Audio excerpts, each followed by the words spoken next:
अस्सलामुअलैकुम। क्या हाल चाल है प्यारे दोस्तों। उम्मीद है आप सब खैरियत से होंगे और अपने अपने घरों में अल्लाह ताला की नेमतों का शुक्र अदा कर रहे होंगे। अच्छा, आज मैं आपके लिए लेकर आई हूँ जो हम वाइट आटा गूंथते हैं पराठों के लिए, तो उसकी रेसिपी। और चले फिर फटाफट से अपनी रेसिपी का आगाज करते हैं। तो देखिए, ये अपना जो मेरा मेजरिंग कप है, ये मैंने 3 कप आटा लिया है। ये वाइट आटा है, छान लिया है मैंने इसको। हमारे घर में क्योंकि ज्यादा नमक इसमें पसंद नहीं किया जाता, इसलिए मैं इसमें ½ टीस्पून ही डालूंगी नमक। और इसमें हम डालेंगे 1 टेबल स्पून हम ऑयल। मैं दूसरा टेबल स्पून ले लूं जरा। ये देखें, ये अब हमने ये 1 टेबल स्पून ऑयल ले लिया है, या 1 से 1.5 ले लिया, बस ठीक है, इससे ज्यादा नहीं। अब हम इसको थोड़ा सा हम मिक्स करेंगे और फिर उसके बाद हम अपने जिस पानी से हम आटा गूंदेंगे, ये ठंडा नहीं होना चाहिए, एक तो साफ होना चाहिए बिल्कुल, और ये थोड़ा सा हल्का सा गुनगुना सा वाटर होना चाहिए। ठीक है, इससे हम आटा गूंदते हैं। तो चले फिर हम अब आटा गूंद के मैं आपको दिखाती हूँ।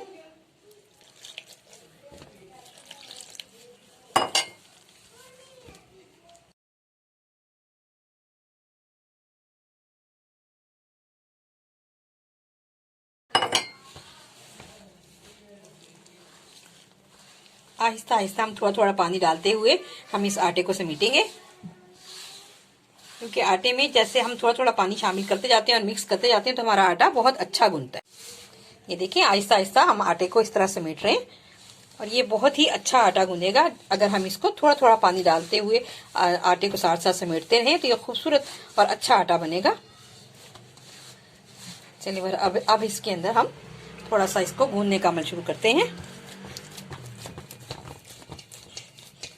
क्योंकि बिल्कुल व्हाइट आटा होता है, इसलिए इसको बहुत ज्यादा देर तो गूंदा नहीं जाता, लेकिन ये है कि बस इतना गूंद लें कि ये थोड़ा सा सेट हो जाए। और इसके बाद फिर हम 10-15 मिनट इसको रखेंगे, उसके बाद हम ढक कर रखेंगे और उसके बाद फिर हम इसको अपना इस्तेमाल करेंगे।